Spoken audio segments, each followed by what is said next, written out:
I got to play. It's a guy that we both like. There's one that sold for 61 on April 27th. Damn. Free shipping. Hell yeah, man. It's not the obvious guys that win you your league. Oh, I'm on the clock. Oh, no, I got auto picked. Oh, there's one. Oh, you missed your pick. People start going way off the board here. That's a steal, baby. I was clicking the button. This is all messed up now. How do we get so many auto picks? 2, 1. Nailed it.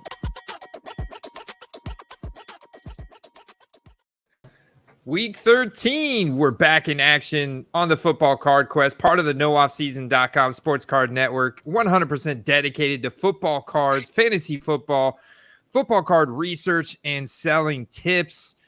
I'm your host, AC. Got my main man, Steve, the eBay hitman, Caladesi here. Steve, yes, sir. We're coming off of a busy Thanksgiving week with games on Thursday, game on Friday, games on Sunday, and your Bears getting a dub on Monday night over the Vikings, getting those 4 interceptions off of Josh Dobbs, man. Could have been more. Could have been more. You know, we talked about it, and, one of the reasons I was an anti-Dobbser is we talked about the PFF stat that he is involved in the second most turnover probable plays in the league, and it was the law of averages had caught up. You saw it in his latter games with the Cardinals, and it just took a little bit to carry over here. Yeah, I heard that Kevin O'Connell, after the game, they talked in the presser about having to reevaluate their quarterback situation. They're potentially going to play Nick Mullins. Now, I think Dobbs is better than Nick Mullins, Steve, who is I don't know, probably worse. What's your thoughts on them starting Nick Mullins over Josh Dobbs, and should anybody go out there and buy any Nick Mullins? I think if you're playing anybody, you should start the rookie who got hurt on the first drive and actually looked good. He looked pretty good, and then got hurt on a indecisive run into the end zone where he decided to not go in hard and just got wrecked with a concussion. So if anybody deserves a start, I think it should be him. And Mullins has been around for a minute. We know kind of what he's all about. So you're talking about Jaron Hall, right? Jaron. Or no, Jarrett Hall? Jaron with 1 R. 1 R. Had to be unique. There you go. 5th round pick, man. Fifth round pick out of everybody's favorite college, BYU. It's already almost 26 years old. Dear God, what did you stay in school an extra couple of years? Just like the party, I guess. So I think they're probably going to, honestly, they should just roll with Dobbs. They should just keep rolling with Dobbs. And, Steve, before we get into the whole week 13 slate, we're going to talk about these big storylines. We'll go through your rankings, and then we'll get into the week 13 slate and see if we can make some card snipes and also place some prop bets on Underdog Fantasy and talk about, our Underdog Fantasy prop bets from last week. On the other side of the ball, for the Bears, what was your reaction to this game by Justin Fields and the Bears offense? Well, I saw what I expected from the defense. They've looked really good the last few weeks. And as far as the offense goes, I'm a little disappointed in the play calling. I definitely think that it shows that there's possibly some concern about Fields' read time or possibly digestion of the playbook or fear of throwing downfield. I don't know. Or they're intentionally drawing up a extra simplistic playbook to kind of build his confidence back up. So hard to say, but again, we've seen elite games out of him, and then we've seen these deer in headlights, running with the ball not tucked and just waving it around and fumbling it all over the place. So he still has a ton of upside, but we're hitting a crossroad here where they're going to probably have to decide pretty soon if he's going to be the guy for next year or not. Yeah, this was such a screwed up, I felt like, offensive game plan for them with an average distance of target for Justin Fields under 3 yards. Like what the hey, man. But and so as of right now, the Bears are still going to have two top 10 picks next year. And do you think they're gonna stick with Fields, or do you think they trade him? Either way, it sounds like we should be buying his cards. I don't think the game Monday night has really done a whole lot for his cards to go up. No, I know that there's actually a few people that kind of laid off. But, here's the thing is the couple times he did throw downfield, he saw really good things happen. So I wouldn't use that game as a barometer, but, he's basically think of the next however many games as like a tryout for next season. He will be starting on a team next year. Whether it's the Bears or not, I think is yet to be seen. This blue scope optic rated rookie right here is a popular one. When I look at his graded market, this card seems to do quite well. It's at $25 here, ending in 25 minutes with 0 bids. I think $25 might be a little high to pay for it right now. Steve? Yeah, I think you can get him under 15 at the moment, honestly. Yeah, under 15 raw. And I would almost like compare that to between a 8 and 9 value, but look at his graded results and the most sales of PSA 10 slabs in the past 30 days. The blue optic is right there at number 5. Like, that's a popular card. I mean, it's being submitted. People are grading. Look, population of 750, 41% grade rate. So I would prefer to buy a PSA 10 over a raw card based on this data. $56. Oh my God. Yeah, isn't that beautiful? And that's a DC Sports 87. So, I mean, you very rarely, if ever, I've never heard of a unethical DC Sports 87 auction. I mean, sure, there's always phantom accounts out there that can shill bid it in auction, but DC Sports is a very reputable company. So when you see something from them, and we know they get a lot of eyeballs. So you see something from them going Monday night, 9 p.m., $56, and then you have one 15 minutes later going for $153. That's the same card. That's the same card. I just want to make sure. That tells me like maybe that Knower 1 card was maybe shill bid or something. But because look at that 6 month. Look at the 1 year. We're at all-time 1 year lows for Justin Fields besides this most recent auction, which doesn't really make sense to me. I would be sniping all day if you can get him, though, in this $50 to $60 range. This card is very liquid. I mean, look at all the sales. 256 sales in the past year, Steve. Yeah. I want to point out another one. Top right, the Mosaic Orange. You can get that card hella cheap. I was watching a few of them last night, and they went for like 40, 45. Yeah, those right there.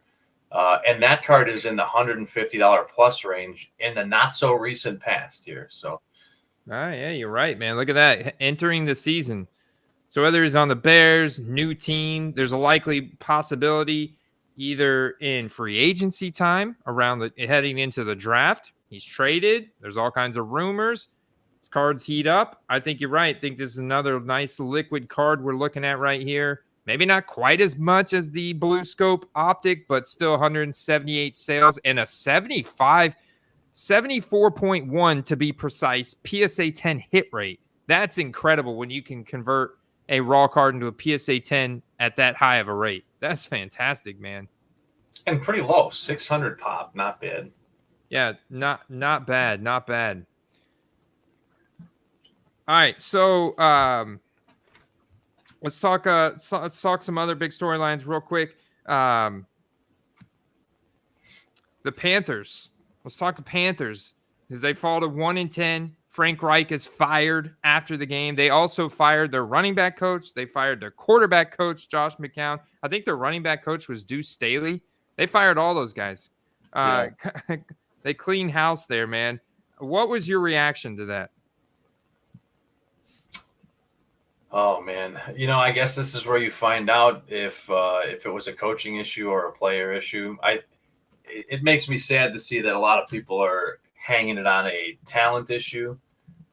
When you had the Red Rifle come in and chalk up 360, and then you yank him for the rook, and then he kind of craps the bed for the rest of the season. So I think you definitely have a lot to evaluate here. There's almost no way, or maybe there is a way, that they go out and try to get another quarterback. But I don't know. I think it's too soon to be yanking coaches. I think you got to really light a candle under your team's you-know-what and get them amped up to play. Do you think this affects Bryce Young going forward? Do you think he's going to have a little boost here? I mean, I've lived through the Trubisky experience and a lot of other people with other QBs. And when you start constantly shuffling coaching and coordinator one season, coordinator next season, coordinator next season, it's really hard for a QB, especially a young one, to constantly adapt to new schemes. And you know what? Maybe one of them fits better for him and he does improve, but historically, it doesn't bode well. I look at something like this. This is going to be interesting. So you see this Donruss Elite. It's been out for a while, since the beginning of the season. So you get some pretty good sold data on it. This is a blue Donruss Elite and serial numbered out of 99. Bryce Young's also got one of those Fanatics deals, so he doesn't have Panini autograph cards. He's got the tops now. He's got some other Fanatics deals going on. This is numbered out of 99. That's sold for $20.50 today. What do you think the all-time high for that was at the beginning of the season? Probably like $150 or something wild. Yeah, I think $150 is a pretty good guess. Let's see if we can find a quick comp on that. If you go to price, how far back will it go? That's only from this month. It'll go to the past 90 days since the card's been out. The tough thing is, finding that same card. It's got to be at the beginning of the season, of course. But yeah, I bet if you could find one for the week or 2 weeks that the set came out, it would be up there. Obviously, that's usually why we advocate not buying singles that early, because this is what can happen. But yeah, okay, there's a 60 for out of 299. So I was looking for the one out of 99, but yeah, you guys get the idea. Obviously, it didn't last long. I was trying to paint a picture for you of the ups and downs, but we've seen the same ups and downs now in Josh Dobbs. The other thing is, moving on here, Steve. And I may have missed this. I may have missed this in my top 10 this week. But the Rams going to Arizona, and Kyron Williams went off. He put up 40 PPR fantasy points, 2 touchdowns.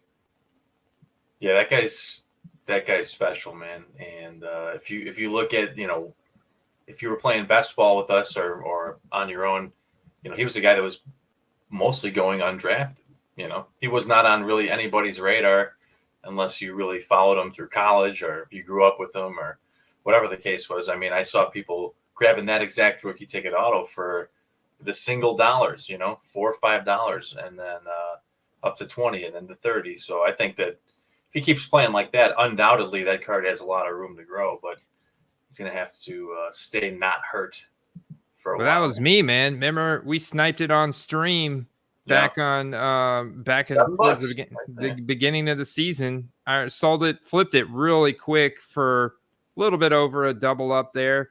And now, you could see the cheapest rookie ticket autos for Kyron are at 35, 44. I got to see what they are for sale, because I'm looking at this guy, like the run blocking for the Rams was good.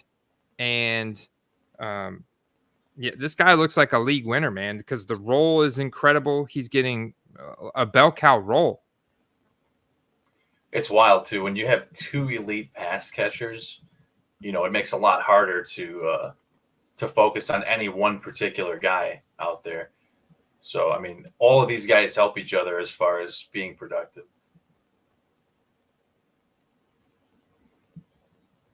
See if we can find anything. Prestige extra points, man. $50. Buy it now today. Wow. How much is that NT? Wow. So for 20 more bucks, you could have got the NT. Yeah, someone kind of, it must be a big fan of him from college. I mean, college uniform, but still LA Rams logo. $70 buy it now for the National Treasures, though, out of 99. That was a pretty solid buy. I mean, that thing's got upside where it's at right there. Right. I agree. I mean, although, Jalen Warren, like we saw the bottom for those cards, we were sniping those for around $30-something. So, obviously, with all this buy it now volume, he's definitely a guy that is going up right now. And the Rams aren't necessarily a team that's going to be pushing for the playoffs or anything. But, I mean, this guy is just a fantasy stud right now. He's going to help people win their league this year. Look at that obsidian red, man. That's a sick looking card. Love those. $37 there. Yeah, 40 base rookie ticket auto. Look at that. Interesting. So yeah, you're seeing it here. I mean, you're tracking the progression as we saw Andy when we scooped one. 2 months ago, maybe 2.5 months ago for $7, and you can see them going for quite a bit more than that now. Yeah, he's he's another one of those second-year running backs like Jalen Warren, Jerome Ford that we've made money on this year. So yeah, that was good. And speaking of Jalen Warren, Chad just bought it. He just bought it. Goodbye, Chad. Goodbye. Nice. He found one that he just sniped. It might have been one we were scrolling past, I suppose. Let's see. What if it was a base one? There's one ending in almost 7 days. Okay, so I'm on auction, best match. Let's go buy it now. Let's just go all. I want to see what the latest solds are for him going right now.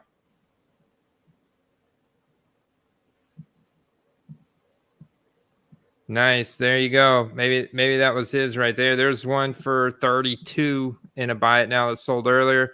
But look at that, man. Dang. Yeah, $18. So some people just don't know what they have. This could have been a new listing, That's the beauty of saving searches on eBay, right, Steve? Because you got that saved in a search, a new one pops up. You can jump on it instantly if a guy doesn't really know what he's got, or maybe he got that for a couple bucks potentially. I remember back in the day when I picked up a lot of Marlon Mack rookie ticket autos for $5 a piece, picked up 5 of them for under $30 and then sold each one of them for $20. And so maybe that's what this guy did. And so he's okay selling it at 18, 19, sure. 20. You still got upside in that card because it's a $40, $50 card.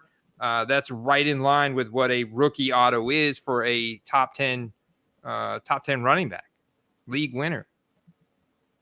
Yeah, I mean, even after he had a good game or two, they were still under $10. So imagine if you bought it preseason or if you pulled it out of a box and, maybe they were in the dollar bin at your local card shop or something. So, yeah, that'd be a massive up if you picked it up for just a few bucks. So let's just backspace out Kyron Williams and look at Jalen Warren because the Steelers, we talked about this last week, they fired their offensive coordinator, Matt Canada. They had never reached 400 yards of offense under his tenure, and they do it this past week against the Bengals. And I get it, the Bengals defense struggled, but what was your reaction to the Steelers offense this past week? And just a quick note about Jalen Warren. He had about a 50-50 split with Najee Harris. He's still looking really strong, and they've got a very favorable matchup coming up.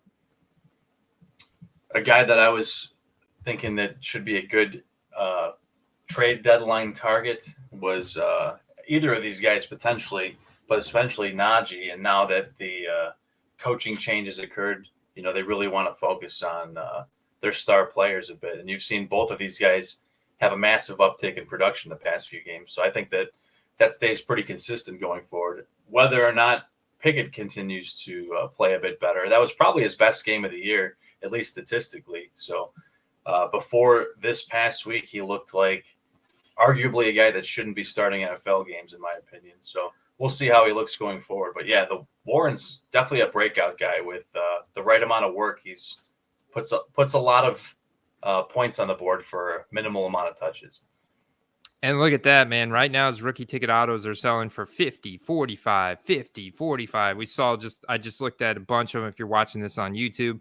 If you're listening, gotta service the audio listeners. But look at this. Back on October 1st, October 5th, these cards were going for $9, $10, $10 all day, baby. We were sniping these for $5, $10. And so this same trend carried over to those national treasures. Like the one I was able to pick up for just 35. I think it's numbered out of 49. And the Steelers, man, now looking at the AFC North, looks like these Steelers might find a way to squeak into the playoffs like they typically do. And that'll just give it some extra hype. But they've got some nice hype going right now. And we'll see where they're playing this upcoming week. They may be on bye week. There's 6 teams on bye week. No, that's right. They have favorable matchups. So I was talking about the Rams going to Arizona, taking care of business. Kyron Williams goes off for 40 fantasy points. Now the Cardinals go to the Steelers playing at home. Jalen Warren, Najee Harris about to go wild. Jalen Warren's about to go wild. You're kind of buying into him at a little bit of a peak right now. Right. So it's like, unless you plan on buying that, getting it graded, maybe you get a decent deal in an auction. It's kind of tough to buy into Jalen Warren right now from the data I'm seeing, Steve. There's still deals to be had for sure. And if you're looking to do like a ComC buy, if they do anything remotely close to what you saw with Kyron Williams last week, you might see a big blow up game for both running backs. And potentially even that offense, which I don't say about them very often, but definitely in the run game. Man, they got like nothing on ComC that I would want to buy low into. Unfortunately, he's one of those situations where you got to buy before it happens. But we've been talking about Jalen Warren since the beginning of the season, so I feel good that you guys have been in the right spots to capitalize on a couple of those guys. All right, Steve. Now, before we get into your rankings, I want to get into the top 10 rankings, and we'll kind of talk about those for each of the positional categories, and then we'll get into the Week 13 slate. I want to say, first of all, what's up to the chat here. Appreciate this, McLeod. He's saying by far the earliest notification shows history. Appreciate that, man. We try. Got J Kidd in the house. Moto Blonde, what's up? It's good to see you. Swamp Donkey. I haven't seen Swamp Donkey in a week or two. It's good to see you out there, Swamp Donkey. And we got Evan Adkins out there. He said, Jordan with a 270 passing game and easy path to the playoffs. You don't think Kenny's value goes up? Oh, he's talking about Kenny Pickett. Kenny Pickett's value is pretty low.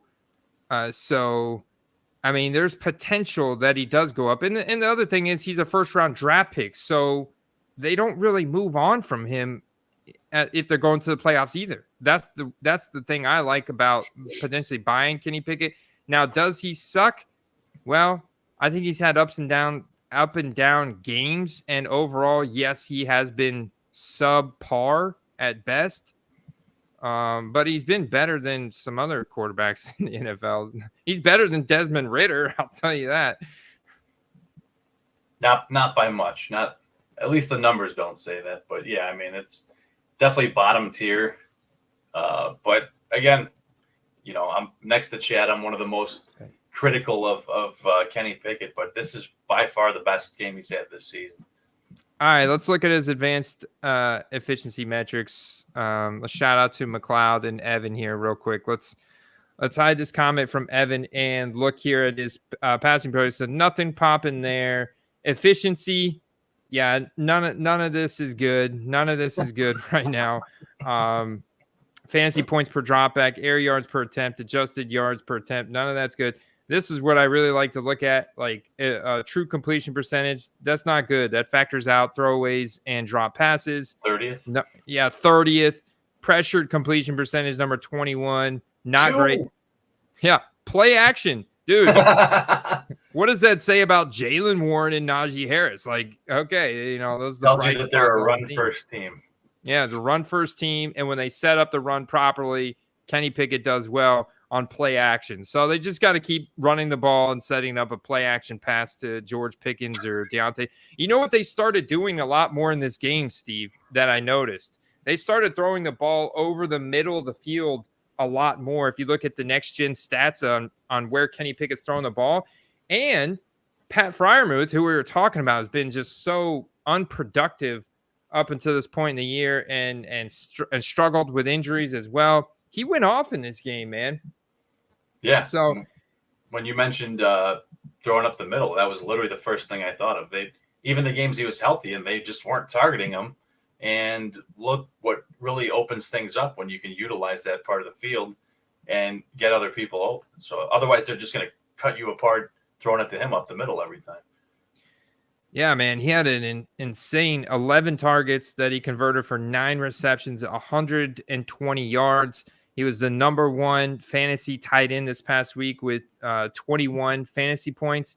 So that's promising. If they can keep that kind of production going for Pat Freiermuth, that'd be good for my Pat Freiermuth collection. I've got some nice Pat Freiermuth rookie autos, and I kind of like investing in these guys. Of course, if you're going to buy Kenny Pickett, it makes sense to stack him. So you buy Kenny Pickett, go ahead and buy a pass catcher, because obviously one of these guys are going to go up. And not only that, obviously, if Kenny Pickett's going off, that means that Jalen Warren or Najee Harris went off. So, you probably are best. And I think it's always optimal to just invest in the entire offense. Like if you're going to buy the quarterback, yeah, I mean, if the quarterback's going off, one of the wide receivers or the running backs, or sometimes both, like in the Steelers case, are going off as well, or going off as precursors to the quarterback going off, especially in the Steelers situation. So I think it's optimal.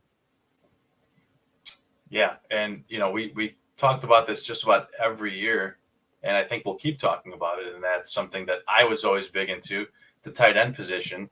And we talked about how it's evolving, becoming more and more part of the offense for more and more parts of the league. And you're seeing that every week. You're seeing that every season. You don't just have one guy at the top and then everyone kind of falls below him. You've got a couple guys really close to the top, and then you've got a couple guys kind of close to that. And, you've maybe got like 6 to 8 viable guys you can start every week, which is almost 1 per team. Used to be maybe 2 or 3, and then there was a massive cliff after that. Yeah.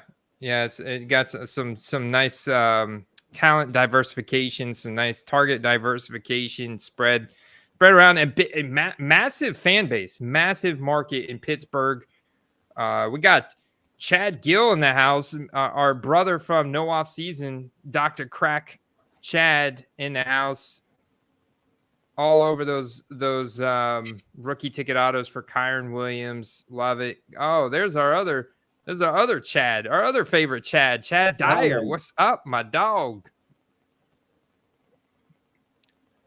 Let's see what else we got. Yeah, we got Kenny Pickett in the chat. Kenny, come on, Kenny. I know you can afford a super chat, my man. I know you got that big contract, brother. Let's see.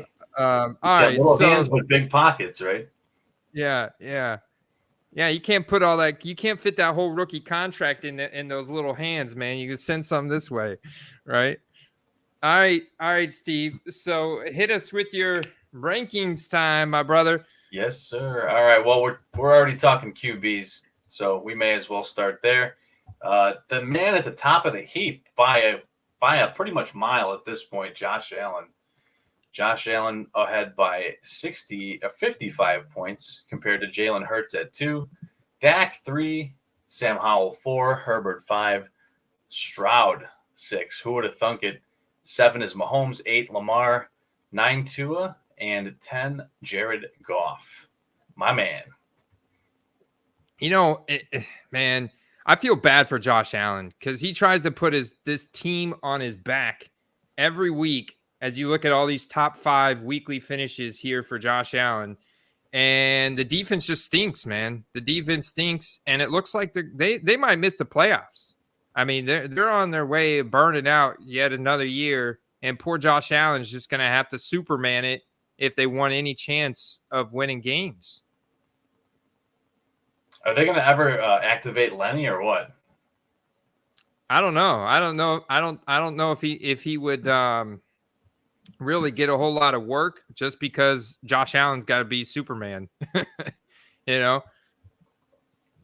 Yeah, I mean, talk about being that great and that mediocre at the same time. It's almost like an oxymoron.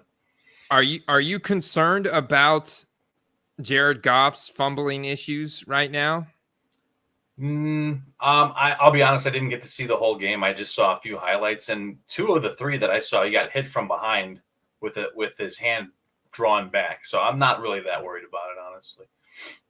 Okay. All right. I still think the Packers are on a tear right now, man. As you can see, Jordan Love peeking his head here at number 12. And that Jordan Love, man, he throws a mean fastball, dude. That guy's got some zip on the ball, dude. Some of those throws that Jordan Love made in that game, and he's a tactical scrambler. So, like Jordan Love's a gamer, dude. He's kind of making his way back. I've seen his card values go up quite a bit in the last few weeks, and they're making a nice push here late in the season. I did notice one thing for the Lions. The offensive line wasn't protecting Goff. Rashawn Gary for the Packers ate Goff up. He got no protection. Yeah, I feel like if you don't protect Goff, he's going to make mistakes and he's not going to execute well. Well, 2 weeks in a row, if you look at the line play, it's been pretty bad. Now, I don't think they're actually injured or there's any major injuries there, but there's definitely something going on where they're having issues protecting him. And that's actually his best career year as far as playing under pressure. But you can only do so much when you're getting hit in the backfield, especially with your blind side being hit. So I did mention last week when you asked about picking that game, I didn't have strong feelings about Detroit because how good Green Bay's been playing. So we got a lot to see still going forward. But, man, you got to be a little bit worried about Green Bay if you're a Detroit fan and the momentum they have. Yeah, and one name that I'm surprised we don't see on here is Trevor Lawrence. I know he's got to be close. Okay, there he is at number 15. But Trevor Lawrence's values have gone down a lot since the beginning of the season, and yet Jacksonville is still in first place in the AFC South, although it's close with the Texans. That was a very close game between them and Jacksonville, and then the Colts are kind of right there behind them as well.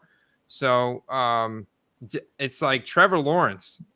Do you think that his values go back up? I mean, you think this team is as a playoff team, you think they're going to make it deep at all? Or do you think CJ Stroud and the Texans might squeak in there? I will say that I've been very critical of Lawrence this year, and actually his best 2 games that I've seen him play were the past 2 weeks. So this is going to be probably a shootout type game this week. And I think it's going to really test because the run game is kind of floundered lately, so I think it's going to be more on his back. And as long as the receiving game keeps balling out, they have 4 really good receivers on that team. I think that he can keep producing. Yeah, it's interesting because I look at Josh Allen, like great in fantasy, bad for cards right now because his prices are still high. They're higher than Lamar, but it's like if you're in cards, you're looking at Lamar, Jalen Hurts, maybe CJ Stroud. But Dak Prescott, you're looking at obviously Pat Mahomes. You're looking at Tua, Brock Purdy as these quarterbacks that are going to the playoffs. And they're all guys that are either holding strong in the card market or going up a little bit here and there. Obviously, Pat Mahomes, when you got a $3,000, $4,000 base Prism rookie PSA 10, there's hard for you to go up from there. So that's what we kind of see with Pat Mahomes' market. But you look at these other guys, they're holding pretty strong. There's definitely, obviously, some of them we've talked about, like Tua, like Dak Prescott, that have price value upside into cards right now. Maybe even Lamar Jackson if you're comparing to Josh Allen. Obviously, Jalen Hurts, we talked about, has price upside in the cards. Brock Purdy has gone back up a lot. So, a guy that I think you haven't mentioned yet that I think's a good buy right now is Herbert, because you look at how well he's played lately, and the team might be letting him down. They haven't been playing that great as a whole, but his cards are lower than Burrow's, which they haven't been for a long time, and in some cases lower than Hurts, even, and maybe even closer to par with just above Tua's market. So I've seen like based optics going for lower than I've ever seen him. I've seen tens of his optic going for lower than I've ever seen it. So if he's a guy that you're interested in long term, this is a good time for that. Some great analysis, man. And I see Chad is backing up our call on Tua. It's fantastic buy right now. Let's see. We got Jim Bees, man. Jim Bees is a recent Football Card Quest premium member, and it looks like he's fairly new to the hobby. He said Chad was this guy in Discord. I appreciate it. Chad is always in Discord and is helping people. He'll shoot it to you straight, Jim Bees. It looks like you guys learned about Mosaics, soft corners. That stinks, but it looks like you learned a good lesson there. Chad Dyer saying buy Teddy Bridgewater. I gotta disagree, man. Yeah, Teddy's the backup for who now? Well, there's two reasons. He's the backup for the Lions. There's two reasons I would say not to, because Goff hasn't played bad enough to lose his job. That's just not going to happen. Yeah, he's been solid for the Lions.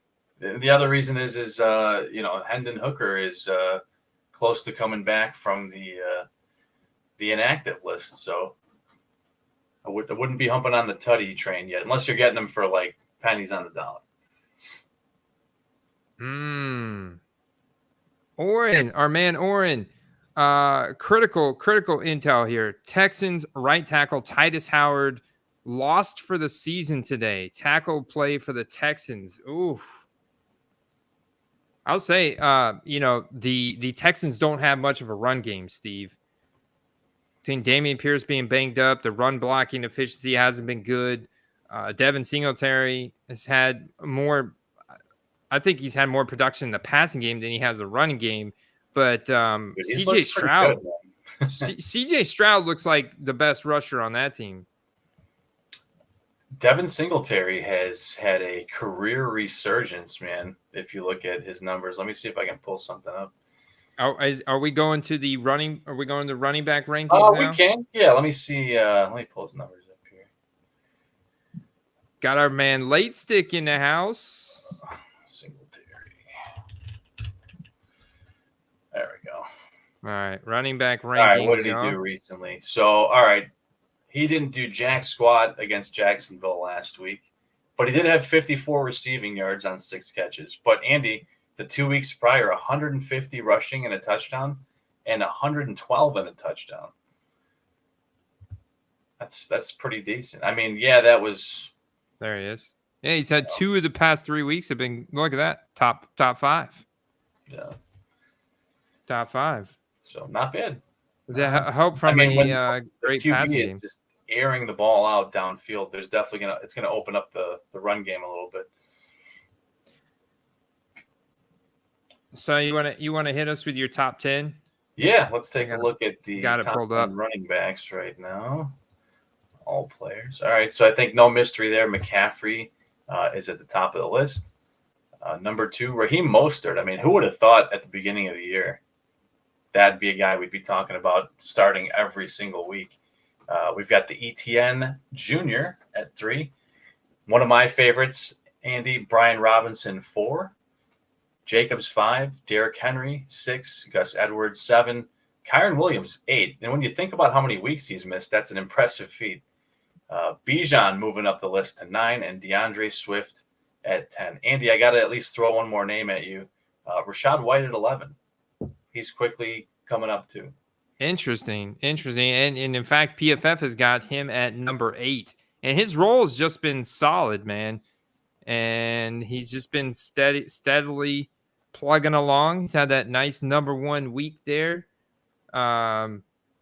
But, I noticed that Antonio Gibson was back this week and vultured quite a few carries away from Brian Robinson. He's one of those guys, man. I can't get in on it. But although I think he's probably a fine card play right now, he's probably super cheap if you wanted to buy in. But well, you know what it was, Andy, is I have him in a few leagues, and if I had other options, he was not a start against the Cowboys. First of all, they're stingy against the run, and you just had to know that the game was going to get out of hand, leading to a lot more passing. So I would, if you look at his sheet across the board, that was his worst fantasy week the entire year. But this is why, guys, if whether you're in cards or you're playing fantasy, most cases you guys are doing both, right? This is why you don't typically invest in running backs in the first and second round. The only guy up here that you were getting in the first round is Christian McCaffrey. That was the no-brainer guy. Christian McCaffrey is like, at this point he's borderline generational. If he would have never got injured with the Panthers and now he's on the Niners, he's been rock solid. I mean, this guy is he's smoking, man. But other than that, like Bijan, you had to pay second round value for, but you could have got ETN in fourth, fifth round, like maybe third to fifth round, something like that. Mostert, you were getting in double digit rounds, like people were drafting A-Chain 11 through 13, man. Jeff Wilson ahead of him, and he's like this year's David Montgomery, or not David Montgomery, Jamal Williams with all the touchdowns. He's at 13 touchdowns already, and we've seen his rookie ticket autos climbing to close to $100 because he's got very few, and those started the season at the same $10 level.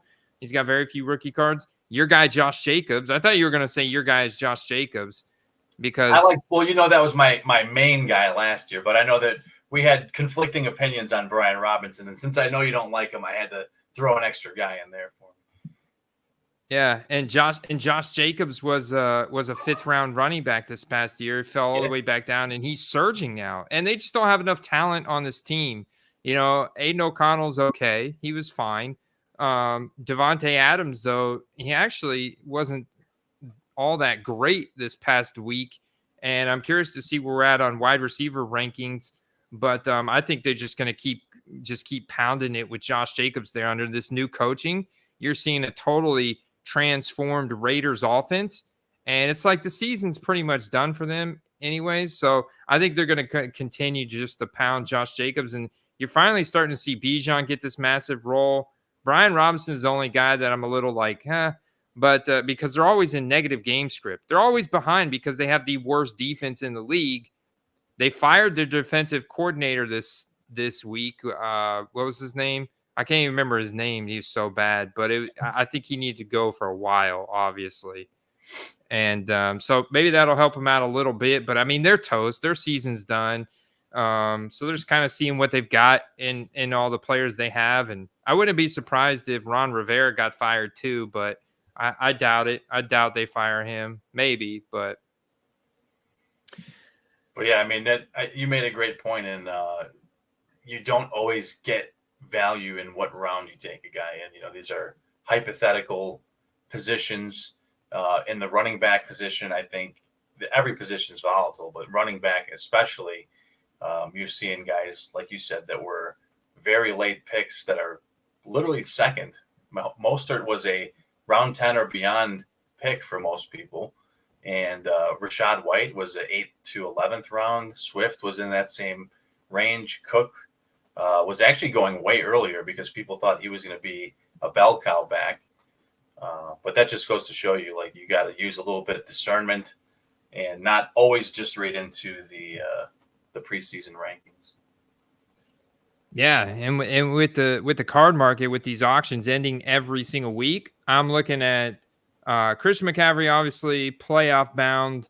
I'm not buying in because they're so high. Mostert's the same thing, playoff bound, but like, man, he's got so few cards. They're so high. Like, maybe I could find a Raheem Mostert rookie ticket auto at like a card show or garage sale, and somebody doesn't know what they have, But you're not getting a deal on eBay or ComC of them right now. ETN's interesting because 2021, ton of supply, playoff team.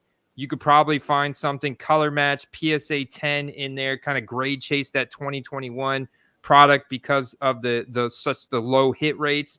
And he's super interesting to me still. And then like Jacobs, it's like, yeah, you can buy low. It's a great time to buy low for next year. Same thing with Brian Robinson. If you want Bijan, he's interesting because he's gone down a lot from when the season started, when he was this hyped up hotshot rookie, and now he's kind of bouncing back. And right now, the Atlanta Falcons are first place in the NFC South. They're first place in the NFC South, Steve, making a run for the playoffs here. The Bucks are still in the hunt, and we've got the layup matchup this weekend against the Panthers. And in fact, man, I'll be at that game. I'm pumped up. Ooh, all right. I'll be at that game. I'm taking my daughter to the game. It's the first Bucks game she's ever going to. Very nice. I tried to set it up. She said she was going to root for the Panthers, and I said, "Wow, you're like, not many people are going to be rooting for the Panthers. They're 1-10, sweetie." Stay home today. I know Laystick's a Gibson guy, so he's a little bit getting salty with me talking about Robinson, but I had to correct some erroneous reporting there. He's averaging 4 yards a carry, Andy, and he has 326 receiving yards on the season. So he is not that one-dimensional guy that people perceive him to be. But now Antonio Gibson's healthy. I think he's going to fizzle out into the end of the season. No, because even when Gibson was healthy, they've still been using him as a receiver too. So okay. I feel good about it. I mean, we talked about it earlier in the year. He's probably on pace for close to 300 touches, Andy. Okay. He's at around 185 right now. This is the guy coming back from injury that I want right here. Devon A-Chain, man, for the Miami Dolphins. Get me a slice of that Miami Dolphins on the low. And he started to come back last week, right? Or no, he started to come back. It was week 11 and then had to leave like a quarter way through that game, then missed last week. And now he's scheduled to come back again. And he's a guy that you just don't want to be late on. You know, it's like DeAndre Swift back in the early days of his Lions career. You just didn't want to be late on buying him, starting him. You want to get him while he's cheap, because when these guys go off, they go off big. I mean, look at those finishes right there in weeks 3, 4, and 5. I mean, he just absolutely smashed. The card values went nuclear, and we've got the playoffs coming up, folks. You know, I saw some people in the Discord flipping those green mosaics when they came out for a pretty penny, and I've seen them go for like just a few bucks recently. So, you know, there's definitely some upside there, but you know, the guy just has to be healthy, and I'm pretty confident that he'll produce when he is. But we have seen running backs that are explosive like that come into the league and just never be healthy. So hopefully that's not the case with him, but he does have an uphill battle going forward. And I sniped that gold. Remember, I sniped that gold disco Zach Charbonnet last week on the stream, and hoping he would do something. He didn't pan out for me on Thanksgiving night. The Seahawks team is all banged up across the board. I think you got Tyler Lockett, DK Metcalf, Geno Smith, all banged up. Kenneth Walker banged up. So I guess I shouldn't expect a whole lot from Zach Charbonnet. Their defense is also getting torched on the ground. Christian McCaffrey just had a field day. Sets up easy passes for Brock Purdy. Did his thing. You know, there's some. These are kind of interesting right here. These colored ones that aren't numbered. The green one is a little bit further down on the right. How much is it on ComC? 8. Okay. I mean, was that selling for like stupid money, like $20-$30 at one point? Do you think green or blue will sell better for the probably for the green. Dolphins? Yeah, it looks like so. That's one thing I like about COMC. Like, you click on that little chart and you see no sold history for the reactive blue, but then you click on the green and you see 4 sales.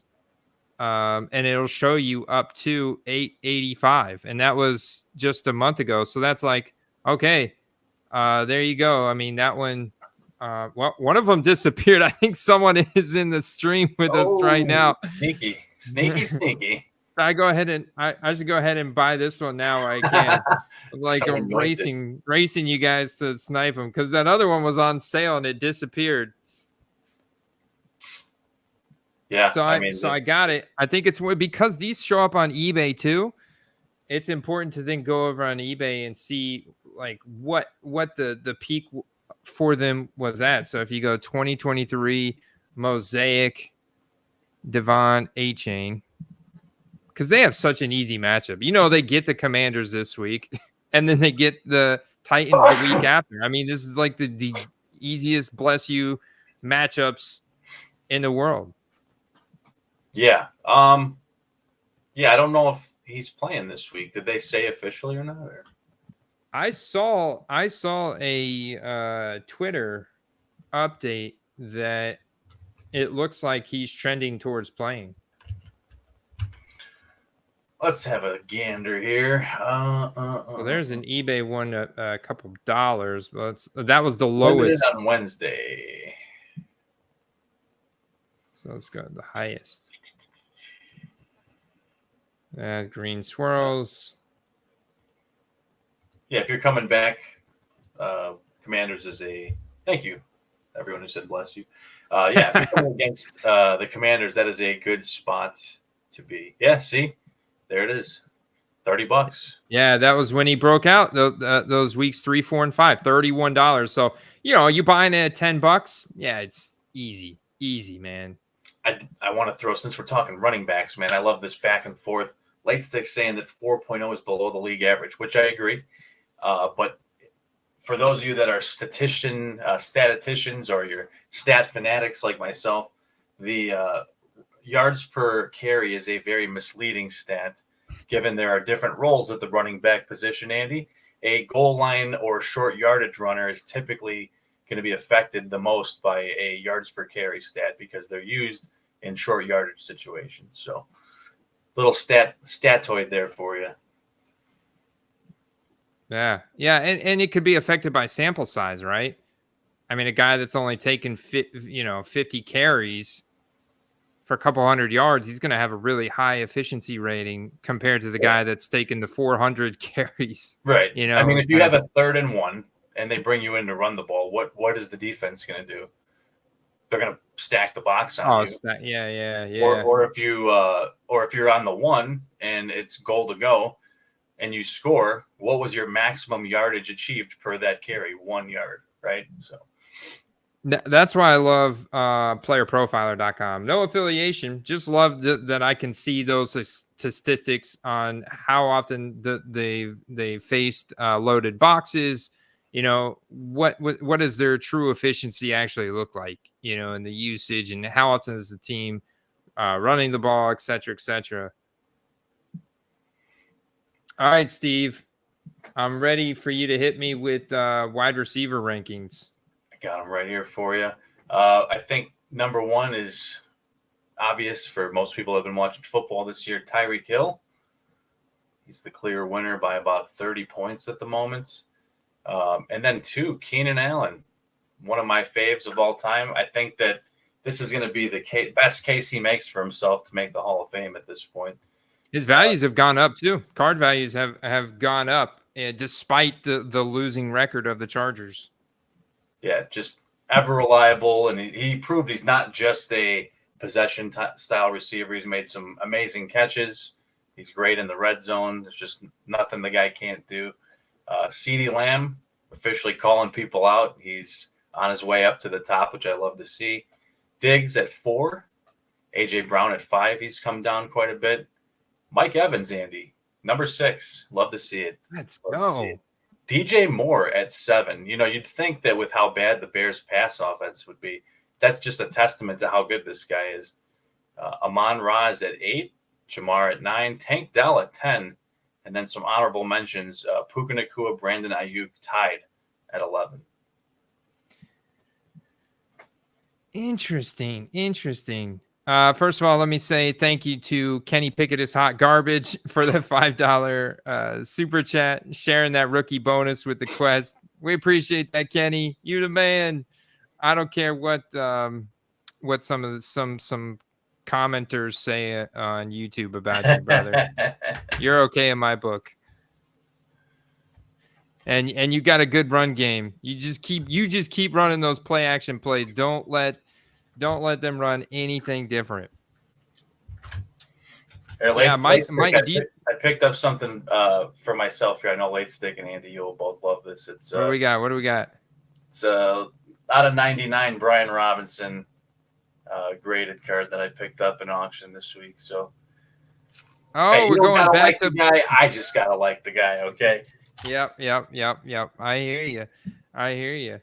I got enough Antonio Gibson in the box over here to hold me over. He'll have a late career resurgence, but just probably not with that team, I'm sure. Put him on the Chiefs or something. Yeah, it's wild that DJ Moore is still up here in the top 10. I think AJ Brown bounces back. He's an interesting snipe target right now in auctions. Some polarizing differences between Titans uniforms on his rookie cards, though, and Eagles uniforms where he's at now. But still, obviously, that rookie market is liquid. And then Diggs has dipped. Look at these rough weeks that he's had recently. CeeDee Lamb is on fire, man. I think it's only a matter of time, especially as a playoff run approaches, for CeeDee Lamb's base graded market to heat up. That's the one market for CeeDee Lamb that I've been waiting for. I've been watching it almost every week. Like, man, when is this market going to catch up with his rookie auto market? Because his rookie auto market's all, $150 for a base rookie ticket auto kind of thing, and it's like, man, when is his base graded market going to catch up? It looks like it's starting to go up. It's starting to go up here, Steve, as you can see, in almost 20% increase in the Optic Holo PSA 10, 26% increase in the Prism base PSA 10. Still much lower than Justin Jefferson, though, and that's kind of what I'm basing this 2020 class off of. Yeah, it's usually when the higher end stuff starts to get too pricey for most people that you'll see the base stuff and mid range stuff start to really go up. So, going back to their bye week, Andy, right before their bye week, I said that I actually sent you a bunch of links before stream and said that CD, that was the guy we should be looking at going forward because, that offense was not doing a lot, but not because they weren't capable, but because the defense had carried the team up to that point. And now you're seeing things kind of normalize a bit. Yeah, what are the defensive player of the year odds for DaRon Bland? DaRon Bland, and somebody commented on our live stream last week because I said there's no way he gets another pick six, right? And then sure enough, on Thanksgiving, he gets another pick six. Unreal, man. Unreal. Of course, it was a smash matchup against Late Stick's beloved Commanders, but yeah, man. DaRon Bland with another pick six, and look at this banger that just sold 2 days ago in auction. DaRon Bland, premier level gold, serial numbered out of 10, PSA 10, $1,500. That's insane. That's insane to me. Especially when his one-of-one NFL Shield sold for $350. Now, I guess granted that was before the fifth pick six set in NFL history.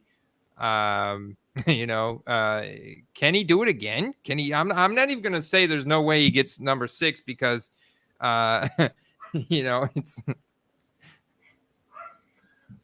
it's interesting. Chad said Jamar Chase cards are down, which they are, and Burrows are down, and T. Higgins naturally are down too. But for a good reason, all three of those guys are a good buy at the moment, and they should be continuing until the offseason. Obviously, those are all guys I highly anticipate going back to normalcy or even well above that, as since he is a season-to-season playoff contender.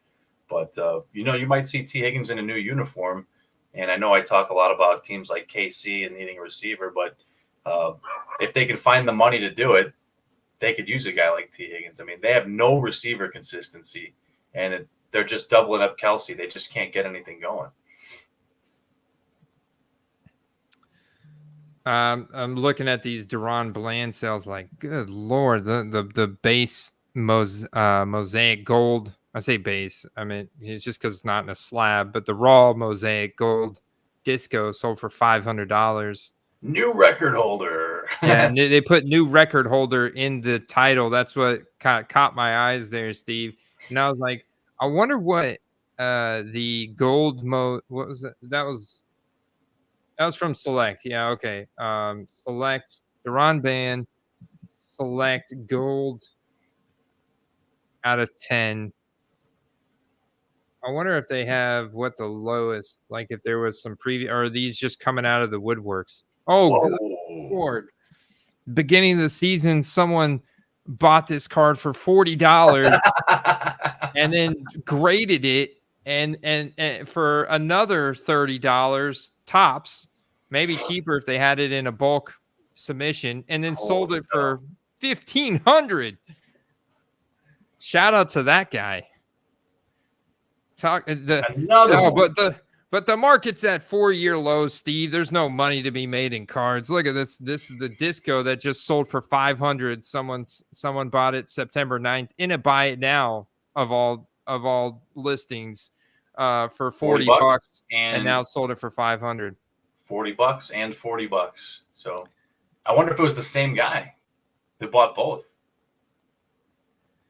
Maybe. Bought the first one and was like, hey, I bet I can. Oh my goodness. Is that $40 too? It's the same guy. It's got. What are the odds that all three got purchased for the exact same price? 40, and look, 40. The fourth one down is probably $40. He scooped them. Oh, the bottle opener die cut, 35. Okay. I mean, the card was transacting. People are like pulling this out of 2022 Select. Like, he plays for the Cowboys. That's cool. I got $50 for it, you know. But now he's an NFL record holder and he's on fire. Plays for the Cowboys, man. You got to remember that Cowboys bonus. I will say this: I'm all about defensive players, so I like to see stuff like this. But when you're talking about 1,500, let's not forget Andy Trayvon Diggs, and we saw the same thing with him. And you can get his Prism autos for, I don't know, $20-$30 now, when they were going for like $125, $150 plus before. That's a beautiful thing. Beautiful thing. Let's say what's up to cards and collectibles. Ryan Haslip. Ryan, what's good, man? Ryan from Rhino Rips. All right, Steve, hit me with your tight end rankings. Tight end rankings are here. We've got the man, TJ Hawkinson, at the top of the mound, with Kelsey trailing just behind. Kittle at 3. Mark Andrews now on injured reserve at 4. Laporta at 5. Basically, actually, with the exact same amount of points as Andrews. Kmet just behind. Taysom Hill. Dalton Schultz, Jake Ferguson, Njoku, and then I'll even throw in 2 more, Kincaid and McBride, which bodes pretty well considering that McBride, Kincaid, and let me see, there's at least one other guy that hasn't started the whole year. So Laporta. So there's some other guys to look at in there. Man, it really is. Like, I feel like some of these guys haven't done anything in weeks. I guess Laporta had a good week this past week, but he had a couple quiet weeks. But like you guy Cole Kmet, I mean, he's still up there. He's kind of buoyed by 2 really good weeks. The Dalton Kincaid is kind of quieted down the past week or so. What's his name was really impressive this past week for the Ravens. Isaiah Likely. I know he's not going to be as good as Mark Andrews, who is at the number 4 spot. But I think Isaiah Likely can creep his way into this. I took a note here that Isaiah Likely led the team in receiving. And the fact that he balled out at Coastal Carolina in his senior year there, he had 12 touchdowns, over 900 yards in his final year at Coastal Carolina. And he was like a preseason wonder that we all loved back when he was a rookie last year. So that he's on my radar right now. Isaiah Likely is super interesting. I think he's really good. Yeah, he had a big pop on his cards last year, and then when he got relegated to the backup again, they took a massive dive. But as far as like a real life tight end, maybe not the best, but as far as a tight end, receiving tight end for fantasy purposes, clearly has some really high potential for scoring and getting a lot of yards. So yeah, I 100% agree. And there's just some guys like we talked about Freiermuth earlier. And just because those guys aren't on that top 10 list right now, those are just season totals. That doesn't necessarily reflect the trend as of late and where we would envision them finishing the season. Yeah, man. Check this out, dude. He's running routes almost all the time when he's on the field. So he's got almost a 75% snap share, which is fantastic for a tight end. He's sucking up all that Mark Andrews love, and he converted into 4 for 40 this past week, 6 targets. That's great, man. I'm super interested in Isaiah Likely because of the playoff run for the Ravens. I mean, some of these guys are going to hit, You got Flowers, Odell Beckham, trying to get Rashad Bateman back in the fold. Keaton Mitchell has busted onto the scene as an absolute stud. This guy got the starting job over Gus Edwards, and Gus Edwards has been playing pretty good. And they decided to give Keaton Mitchell, the rookie, the start. But Keaton Mitchell is juiced up, man. He's a stud. Yeah, do you have his numbers pulled up? I'd be curious to see because I've seen some pretty polarizing games out of him where there's just not a lot of production, and then I've also seen, the flip side where he just absolutely goes wild. So look, he's a rookie that runs a 4.37. That's all you need to know, Steve. And look at that efficiency in college. He's young. He's got few rookie cards. I mean, that's it, brother. So right now, obviously, because of the small sample size, only on 29 rush attempts, he's got 9.3 yards per carry. So you got a little bit of a small sample size there. But like I said, I made a note here that Keaton Mitchell started the game over Gus Edwards, and that change happened with Gus playing well. So I think Keaton's going to be a big part of this offense moving forward. And with the playoffs coming up and him being a rookie, I like Isaiah Likely. I like Keaton Mitchell. Yeah, I'm going to need this. I think he's got a lot of upside, but I'm going to need to see more than, 7, 8, 9, 10 touches, to believe in the long haul that there's something going on there. I'm also going to need to see more cards from him because he just doesn't have any cards. He doesn't have any cards. People are buying base score. Like, he is a reason why you would maybe pick up a box of score from your Walmart or Target right now, trying to get a Keaton Mitchell because he's got some autos in there. I've seen the autos. Those were going for a pretty crazy price because at least you get the Ravens logo, Prism draft picks. Hopefully he gets printed in base Donruss.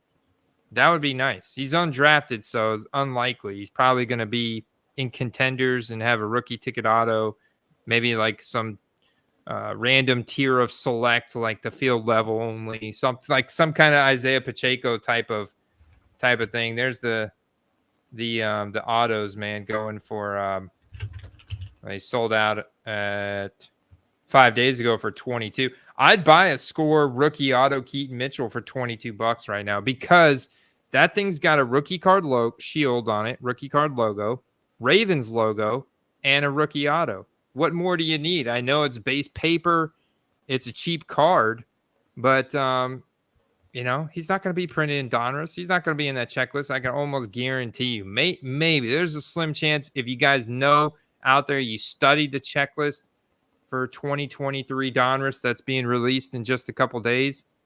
if Keaton is on there. Let's see. Well, he'll be in contenders eventually.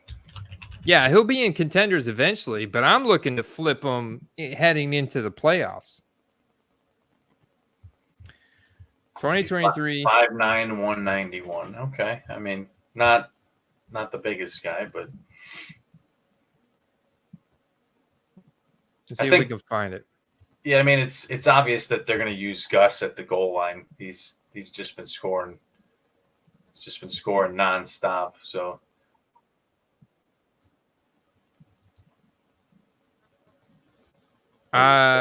this design you could do a word finder for Keaton.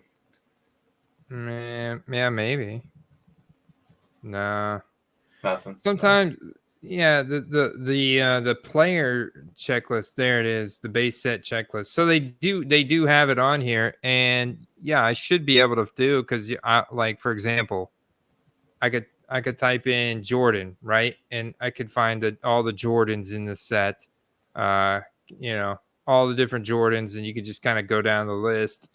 So yeah, unfortunately, he's not in this set. So there's nothing that's going to stop you from nothing that should stop you from buying. Even Deuce Vaughn's in the set, but there's nothing that should stop you from buying his scorecards, because that's going to be it, and for a little while.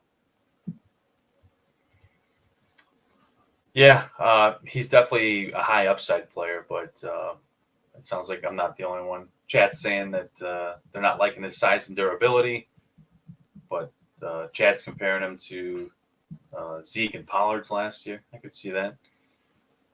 I mean, I didn't like Devon A-Chain's size and durability either, but he's coming back, and he's got that single game upside. We've already seen Keaton Mitchell do it. I mean, he melted faces a couple weeks ago. He looks solid again this past week. The role is also increasing for him, so clearly the team, the coaches like him. He's an undrafted free rookie out to prove himself, and he's taken full advantage of it. I could see him having monster game here. I mean, when he gets the ball from a handoff, he looks like he's shooting out of a rocket, dude. Shooting out of a cannon. So I like this combination of things that he's got going. And the fact that people may undervalue the score product, I'd rather have the score over the Prism draft picks, because it doesn't have anything to do with Ravens on there. And it doesn't have that RC shield. So I'd rather like target these rookie autos from score for like 20 or under. I think that's a interesting flip opportunity. It's a bit of a gamble. But I can see the upside. The origins too. I like the origins here from Chronicles draft picks, because they have that RC shield as well. I don't think you should be dropping $50 on it, but no. Yeah, if you can find one, off the grid, not on eBay, that's probably going to be your best shot for finding a deal on him, because there's just a lot of people that, like us, see the home run upside. But if you can snag some of those at like a local card shop, like Andy always says, the garage sale, or maybe a show, somebody has them at $1 bin, very possible. Then that would make for a good flip opportunity if he does continue his upward trajectory. Before we get into this week's games, Andy, I should say, were there any matchups from last week that surprised you? So I know that you were watching intently as Minshew eviscerated the Bucs last week, and I know that had to be bittersweet for you, because on one hand, that's like your underdog hero in Gardner Minshew, and then on the other hand, your home team is taking the L. So bittersweet, I'm sure, but if anything, like, looks good for Minshew, who's filled in admirably in the absence. So yeah, no, I was surprised. Obviously, obviously room for my team, but it's interesting to see how consolidated the targets that are there. Like, it's all Michael Pittman, Josh Downs. So it's good to see for that, guys. The Buccaneers secondary is bad. It's pretty bad, man. But no, I was surprised by the Packers beating the Lions. Wasn't surprised the Cowboys winning. The 49ers, I was hoping the Seahawks would put up a little bit better fight, but the 49ers just dominated there. The Dolphins, we all knew that was coming, so that was no surprise. The Falcons beating the Saints, that was a close one. That was a good, really fun game to watch and follow on TV. The Steelers. The Saints defense going forward, Andy, I think is going to be heavily compromised without their top corner. And Cam Jordan got hurt. Cam Jordan got hurt as well. Yeah, so I think the Steelers or the Saints are going to be heavily compromised moving forward. Yeah, I would attack. Their defense was startable for a while. I think it's not anymore for fantasy purposes. The Steelers, I expected them to win now that Joe Burrow's out, Jake Browning's in. The Jags and Texans was a close game. Enjoyed that one. The Giants Patriots. I mean, oh man, what can you say, man? What can you say? That was just terrible, man. I think we kind of expected that to be the most unwatchable game of the week, and it didn't disappoint. Yeah. So, I mean, the one that I guess impressed me the most was the Rams putting up 37 points over the Cardinals, and the Broncos getting their 5th win in a row now, and this time over the Browns defense, and they put up 29 points, and Russell Wilson only threw for like 137 yards in this game. So the Broncos are rolling right now, bro. Rolling.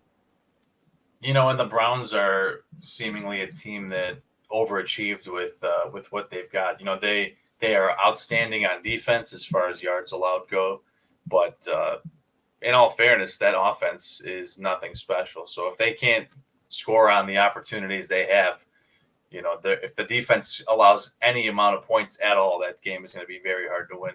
It's like watching the old Bears when they had a really good defense. Yeah. It sure is. All right. Now, before we hop into the Week 13 slate, we'll do a quick overview and pick some of our favorite matchups to make some parlay bets on. 2 things, guys. 2 things. Shout out to nooffseason.com, part of the nooffseason.com Sports Card Network. Make sure you guys check out Sports Card Strategy Show. Our man Chad Gill is part of that show. Make sure you check out them. Cards and Hoop. If you're looking for any intel on sports other than football, that's where you want to go. And then number 2, Underdog Fantasy. Promo code Quest gets you a 100% instant deposit bonus right now. And best ball is not over, guys. They've still got best ball drafts going on. They've got weekly drafts. They've got drafts for the playoffs going down. We gotta do a playoff draft one of these probably pretty soon, I imagine. If we want. Yeah, no, I would like to. I would like to. I think this is the most involved I've been with best ball and on Underdog in general this year. I mean, I was doing multiple a night in the preseason, but I would like to do more during the year next year and experience some more of like their ongoing and weekly matchup type contests. Yeah, it sounds like we might set you let you loose on your own, man. Like let you loose to run a show. Maybe we find a co-host for you. A second show, right? Because we obviously are strapped for time on this show with everything that we cover as is. We get a second show, set you loose with somebody else, and you guys do some drafting. Maybe it's McLeod. Mid-season or preseason or either or? Either or. Either. Yeah, something we'll figure out. Yeah, I know it is a bit time consuming, and we did them in the preseason to do one takes about 40 minutes or so. We could interview guys. If any of you guys are interested to be Steve's co-host for a weekly drafting show, we're open. We'll do interviews. I like it. Yeah, we'll have to figure out what contests and stuff we want to focus on. In the meantime, we'll do our weekly pick'ems, but maybe we'll have an evening where we do a couple of weekly tournaments or something. And they've got all sports on here too, man. You can do pick'ems for NBA, college basketball, NHL, FIFA, eating contest, esports, golf, racing, the whole 9 yards, dude. Have you The taken whole a peek, 9 yards. Andy, at any of your best ball sheets we did? Oh man, let's see. You got any first and second place squads hanging around? It would be live best ball, right? Live best ball. I'm currently winning $166. Okay, so anything that shows money means that you're potentially going to advance. So obviously those are not final numbers, but Puppies. What about best ball? Superflex. there you go. Look at that. I got a best ball mania winning 25. So I got one that is advancing. Who do you got? I even labeled this one. That's one of our live streams. Let's see. Yeah, look at that. That's one of our. You're in there. You're in 5th place. I got first right now. I got Dak Prescott and Baker Mayfield at quarterback. Bijan at running back. Very nice. Yeah, baby. Bijan, Brees Hall, Kenneth Walker, James Cook, Devon Achane. Oh, CeeDee Lamb, Christian Kirk, Chris Godwin, Treylon Burks, Nico Collins, Jalen Hyatt, DPJ, and Khalil Shakir. Oh, man, look at that McBride Laporta. Woo, this is a spicy roster right here, bro. Yeah. No, I mean, here's another example of, drafting guys that you have a fondness for or you have a good feeling about. Nico Collins, that's a guy we've been really high on, and you look at how many points he's contributed to Andy's best ball sheet there, a guy that was not an early round pick. That's beautiful, man. These are pick'ems. I don't know why those are all grayed out, but we didn't win any pick'em money last week. We're still up $500 on the season on pick'ems, but our all-time high was like $700 something. So let's check out this week 13 slate, man. We're kicking it off Thursday night with the Seahawks at the Cowboys. So this one I feel like is a pretty easy one for me because the Seahawks run defense has been getting destroyed, dude. Their run defense is now dropped to bottom half of the league. They just got gashed up by the 49ers. And you notice that Tony Pollard's been getting going the past couple weeks. I think this is an easy, positive game script, especially when Geno's banged up, DK's banged up, Tyler Lockett's banged up, Kenneth Walker's banged up, and all kinds of people banged up on the Seahawks. And the Cowboys have been playing phenomenal at home, man. If you look at their home road splits, phenomenal at home this year. I think you can dial up some overs on these Cowboy players, Steve. You know what I like about the Cowboys is when they're ahead, they're not letting off. Nobody wants to watch a team that's winning just dump off handoff after handoff when they're up. They want to see a football game, and they played all 4 quarters and continued to run the score up, that's what we want to see, not just for fantasy, but if you're sitting there and just love watching football, that's what you turn the TV on for. So yeah, Pollard definitely regressed a bit in the first half of the season, but you've seen the past 2 weeks him start to pay off at his draft position. And sometimes, Andy, it's not about how you start, but how you finish. And if you traded for him or you held on to him this long and you're still in contention, now is the time that he starts paying off. Yeah, and look, he's getting involved in the receiving game as well, man. 6 receptions, 24 yards, 4 for 19. So I like all these lines. 21.5 receiving yards, Steve. We go back to the receiving yard well, or you just 88.5 overall. Ooh. What was his rushing total the past 2 weeks, just on raw rushing yards? 79-61. Yeah. 63 seems decent. I like it. We got our first leg on the road, and you only have to put in as little as 2 picks, guys, right? And obviously, this is not financial advice.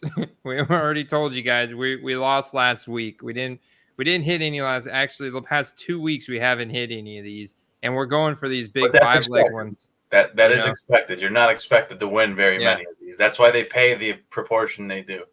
We've been running hot this year. We've been running really hot this year. We're dialed in, but that's all I really want to. I mean, I would be interested in doing a pick, but I just don't. I'm not sure who to bring it back with from the Seahawks right now. So I think I'm just gonna like play Tony Pollard, and then that's it. Yeah. There's too much going on the other side of the fence that there's not any consistency with anyone outside of Kenneth Walker, who's probably not even going to play. So yeah, I'm with you on that.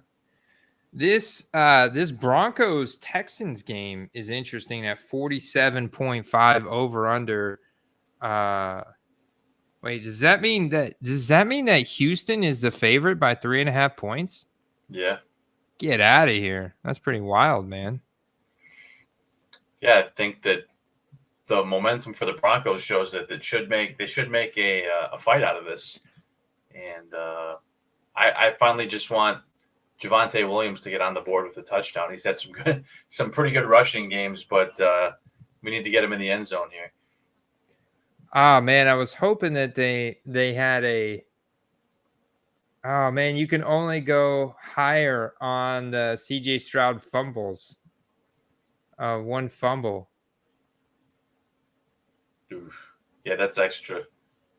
That's super extra fragile. right there. Super fragile. Now the passing yards. Yeah, this one's tough, man. He's been going over this almost. Yeah, but those secondaries are garbage. I mean, I honestly think that this will be one of the tougher secondaries he's playing against. Yeah, I agree with Chad. If we were taking the total points under, I would actually agree. But we're doing the pick'ems. I'm still gonna go over on CJ Stroud. Okay. Just because he's hitting that every week. I get that the game script could be different here against the Broncos, but golly, it's just too tempting, man. The odds are in my favor. We got any Broncos? You want to let's see. Texans run defense right now is ranked 12th overall. Their passing defense is 22nd. This probably should Cortland Sutton action. Cortland Sutton. Oh yeah, we got a chili pepper touchdown. He dropped one last week, which he normally doesn't do. So. He has almost won a game this year. I like that. There we go. Let's get a spicy touchdown. Get the bonus, the 1.7x modifier. And the Russell Wilson 221. Golly, that's so low.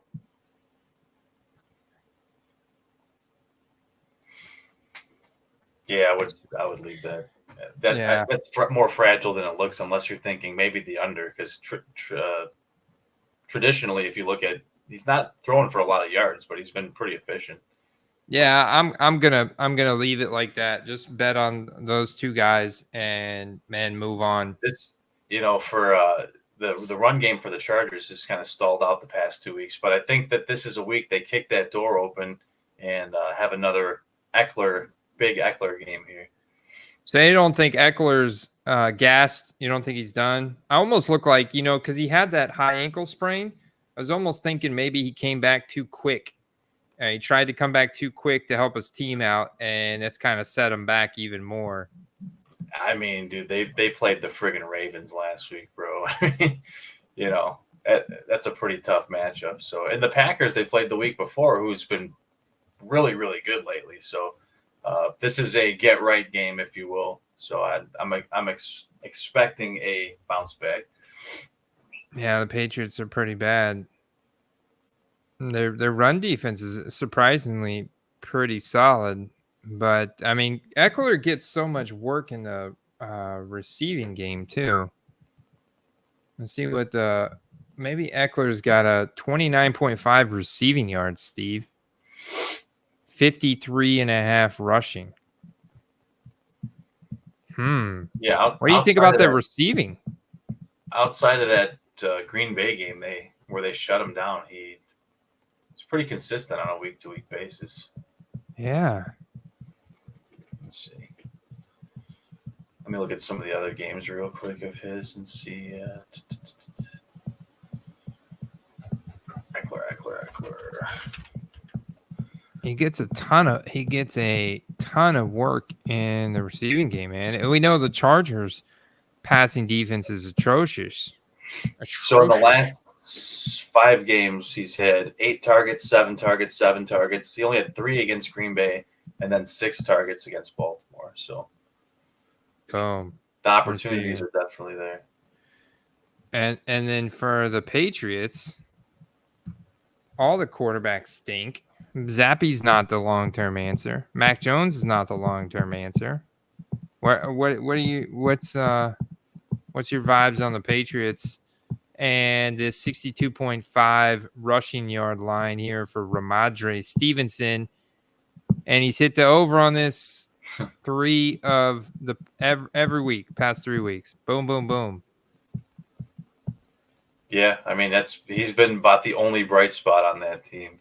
Will Grier. Boom. Yeah, no, that's pretty solid. 35x if we hit.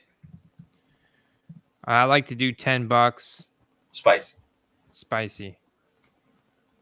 Do $10, we win $350, guys. Underdogfantasy.com, promo code Quest. They've still got the initial new user deposit bonus up to $500 instant. It's not like you have to jump through any hoops. You just sign up, promo code Quest, and you put in your money, and they'll match whatever you put in. It's just the minimum's 10, the maximum's 500. So it's pretty sick. So Wish I was a new user. Saying is, if you have an account already, just use your, your wife's name and different family members' name and make an account. Sweet talk, sweet talk to wife. Promo code Quest. Unlike if you guys gamble on any other sites or do player props or anything like that, most of these companies will not just give you the money. You got to earn it over like a year or 2 years by placing bets. You may never see that money, whereas the minute you deposit, that money is in your account. You can use it immediately. So it is a pretty big deal. Oh, Lions and Saints. Juicy. So I would like the Goff passing yards here, depending what it is. Let's see. Goff. 259. That seems easily achievable. I'm pretty sure he's beating that every week. Except the Bears, I guess. But the turnovers limit the number of drives, obviously. So yeah, I think this is a really nice bounce back game for them. Now, who do we stack him up with? Because if he's throwing for over 259, he's bringing some of these guys with him. Amon-Ra's 81.5, Jamison Williams only at 24.5, Laporta at 40.5. Got some spicy touchdown props here for Laporta. Let's see who's now filling in for Lattimore. I don't know the depth chart very well for that team, but I would think that I would think that whoever their next man up is not going to match up well with Amon-Ra. No, not many guys do match up with Amon-Ra. Let's see. I'd be willing to bet he's had about that the last 4 or 5 games in a row, probably. Kamara's got a touchdown prop. I wonder if Taysom Hill's got a touchdown or some kind of prop. No. I was hoping. Is there a car? A car one? No. Isn't Carr banged up? Is he banged up or is he good? He had a concussion. I think he's fine now. Let me see.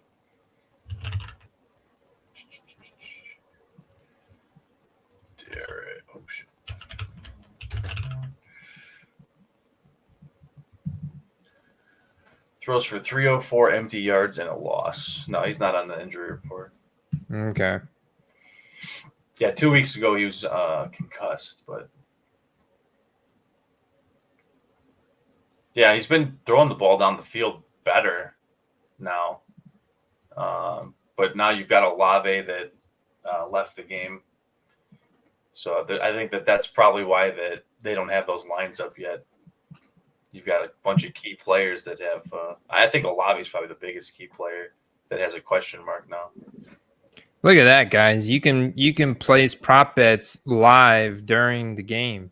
Like these guys are playing basketball games right now. I forget that there's like 190 basketball games a year, and these guys are playing basketball right now. You can like bet on their rebounds and steals and assists during the game. That's pretty sick. You can do that with the NFL too.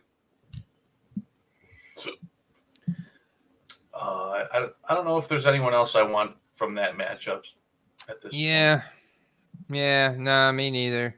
All right, Falcons at the Jets, 34 point. I mean, this Jets team is just bad, man. This Tim Boyle, I mean, good Lord. He had to be the worst singular quarterback performance all year. Yeah, so bad. Honestly, I didn't fully understand the choice to play him. I get how bad things have been, but he's not it either. He's just not. He's just so bad. It's just not it. So what are we just dialing up Bijan Robinson? It's like you're not dialing up anything here unless it's Bijan or Brees Hall. Bijan or Brees. Yeah, I don't honestly particularly like anybody on that matchup. I like Bijan getting a touchdown. That's what I like. That cat knows how to get touchdowns, man. No, I can get behind that. I mean, if they're going to score, it's going to probably be on the ground. The Brees 54.5 is tantalizing, but super scary and sketchy. With I'm avoiding it. I'm going to go with the spicy Bijan touchdown because that feels pretty safe to me. But Cardinals at Steelers. This is when we dial up to Jalen Warren. Yeah, if there's like a Najee touchdown, I'd be all about that one. Jalen Warren, look at this. 14.5 receiving yards. Oh, he's right in there. It's too fragile, man. But yeah. I love this the rushing line right here. You don't think that's fragile given the limited amount of opportunities, though? No, because he's getting at least 50%. I mean, look, 13 carries, 9 carries, 15 carries. But look at this past week was the new week with the first week with the new offensive coordinator. So let's look at Najee. He got 15. Jalen Warren got 13. So it's about 50-50. You know, they'd say he leads because he got 2 more touches. I mean, and he got the touchdown. I still think it's going to be a 50-50. And that's what they do, man. They run the ball. They're like the Falcons. So. All right. Yeah, I mean, we just saw Arizona's defense get cut apart. So. Yeah, I think you could probably dial up both of them. I mean, you could probably. On a different site, I had Najee to score a touchdown last week too. So you got to feel good about. He's another guy that you got to feel good about the rest of the year. Colts at the Titans. This is Zachary Moss. Yeah, man, that's what I was gonna say. Jonathan Taylor, banged up with an injury. He's gonna miss some time. Zach Moss is gonna make a resurgence. Titans, though, have the worst defense in the league. So I like attacking this passing defense of the Titans, which ranks 28th. Their run defense is 4th. So we know the Colts are good at running the ball, so they're going to run the ball, probably establish the run. But Gardner Minshew, he's a good passer, man, and he's going to be throwing it. And it's so consolidated there to Michael Pittman Jr. and Josh Downs that if those guys have props, I like it. I like all of it. I like Pittman. I like Downs. Good observation, and I didn't see a lot of Colts games this year, but you nailed it in that he doesn't really look at anybody outside of those two guys. I've seen many a plays where there were other people open, and he just doesn't even look. Another observation, too, is that they're playing the Titans, and Henry just does exceptionally well in games that stay close and not so much in games that they're trailing. So this is probably a good week that Henry sees a good amount of work. I like it. And look at the receptions, man. Pittman getting double-digit targets the past 2 weeks. He's converted for 8 for 84, 10 for 107. Before that, he went 8 for 64. And we got another weak defense here. All these lines are so soft for Michael Pittman. I mean, obviously the touchdown's fragile, but why go there when you could just go 6.5 receptions or 72.5 total, you know? Yeah, going back to when we started doing this show, Andy, you know, I've been high on Pittman. You've been high on Pittman. And you look at what he's doing with Minshew. Could you imagine with a, you know, Pro Bowl caliber receiver throwing the ball to him, the possibilities there? Boom. Got another slip in, and then we'll start this a third slip off with Derrick Henry. And they're playing at home. It's 60. Yeah. I don't think I'm not going the receiving, but that rushing line is fair. 60. Yeah, I don't think it's a blowout by any. I would think stays pretty close for the most part. Yeah, I mean the Colts' run defense is ranked 24th, and you know they have the worst offensive line in the league. So Will Levis has struggled. You know, let's call it what it is. I mean, he's a guy that showed promise. Obviously, he had the 4 touchdown first game. That's when you should have sold the cards, but you know he's got promise, man. They just have such a bad offensive line. And the Colts have a pretty soft run defense, so I think it's going to be a heavy dose of Derrick Henry in this game for sure. Yeah, definitely. Dolphins, man. Now, we didn't really get into real life stats. We talked about fantasy ranks, Andy, but I mentioned it last week. Sam Howell, again, a guy that we wouldn't have anticipated having this conversation about, leading the league in passing yards. Yeah. IRL, not fantasy, in real life. Yeah, I mean, their defense sucks, and Eric Bieniemy is like, I'm going to show you what I learned from Andy Reid. So here, top 5 passing yard leaders in the league at the moment. Before the season, most of these guys would have not, in your mind, been on this list. Sam Howell, definitely not on your list. C.J. Stroud, Josh Allen 3. Maybe on your list 2 of 4, and then Goff 5. So you love to see it, man. This is why we watch the game. Mm-hmm. Heck yeah, man. 25 completions. Interesting. He's probably going to throw the ball 50 times. Let's see what his game log's not on here. Yeah, he always throws it for over 40. Well, yeah. What was his? How many pass attempts did he have last week? 45. Interesting. What about the 282.5 total? I can get on board with that. Let me see something here. I get on board with that. All right, so he's had that 5 weeks consecutively now. Yeah, he's not going to stop against the Dolphins. What are they going to do? Dolphins are just going to score all day. He's hit that 5 weeks in a row, so that I think that's pretty good. Now we got spicy touchdowns on Brian Robinson, Terry McLaurin, Curtis Samuel. You know, Curtis Samuel. The thing about this kind of game, probably, again, you can't 100% tell the future, but you can only base it off of, you know, logic, gut instinct, and, you know, historical data. But probably the kind of game Dolphins are leading by a margin most of the game, which means a lot more throwing. So I would be skeptical on the rushing totals, but heavier on the receiving ones. So like a guy like, I know you're not a Jahan Dotson guy, but like a 34.5 is pretty low in a game where they could potentially be down by a lot. So. Yeah, I would love to. Curtis Samuel went off last week, so we don't really know who's going to go off, but 5 receptions, McLaurin.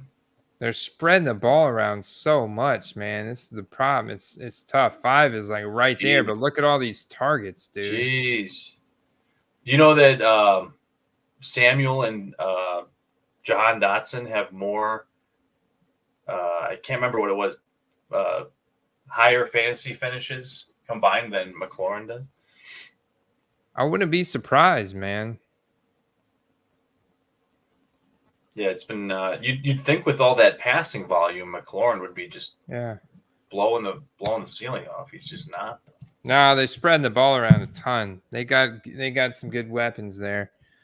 So I'm just gonna put it on Sam Howell over and then move on to the Dolphins because the Dolphins are way more predictable for me. I know where to go. Like when you give me a you don't like Senior Waddle at 69.5? Oh yeah, I like him. I like Waddle over. I like Tyreek Hill over. And therefore we're gonna go Tua over. Just juicing. Yeah. Just juice it up. 279 is a lot, Andy. What did he do last week? Well, I mean, 243 against a team that they just destroyed. So, when it's more competitive, you putting up bigger point totals. This game at Kansas City was technically a Germany game, so those are always weird. I don't really look at those. Okay. It's hard to get a good vibe on that. But yeah, man, I think this game there is gonna play out something like that. Yeah, let's see. I mean, the Commanders did give up 31 to the Giants 2 weeks ago, so there's that. I feel a little bit better about that, knowing that. Okay. Yeah. The even the Panthers secondary, which is probably their best asset, has been as a team they've just been failing. So if you wanted to do like some Buccaneers picks, or unless you don't want to be too into it at the game, knowing you got money on the line if you're going to the game. I probably won't think about it too much, but it'll be in the back of my head for sure. But yeah, I mean, it's like I don't know what's going to happen. The Bucs secondary is bad, and the Panthers are going to have new coaches this week, so maybe they get a little spark in them, a little fire. So I'll probably just avoid that one for right now, unless I'm feeling something before the game. Not just because you're going, not just because I'm a Bucs fan, not just because you're a Bucs fan, but I'm hoping they pull it out. I mean, this is a must-win. Win. It is a must-win for the Bucs. Andy, I like the Rams again, and so does Vegas, apparently. I mean, the Browns seemingly have overachieved just about every week, and they got no quarterback anymore. I think they might have Joe Flacco this week. Actually, I think Joe Flacco's starting. Well, that's a pretty big deal. That's he's a candidate for getting sacked about 7 times. Dude's got no legs, man. Fire up your Rams defense, boys. Fire up the Rams defense. Go, boy. And Amari Cooper's got a rib injury. So, yeah, that's probably fire up. This will be a run-heavy game, but if the Rams keep playing the way they've been, they're going to have to start throwing. Well, there you go. Then that means fire up Kyron. I can't believe. Look, Kyron won 2 touchdowns last week through the air. Let's fire up that touchdown for Kyron Williams. Boom. 49ers Eagles. Look at this one. I'm surprised they got 49ers as favorites by 3 points in this game, to be honest with you. Because the Eagles are playing at home. And this is the I mean, hey, NFC you know what? Championship.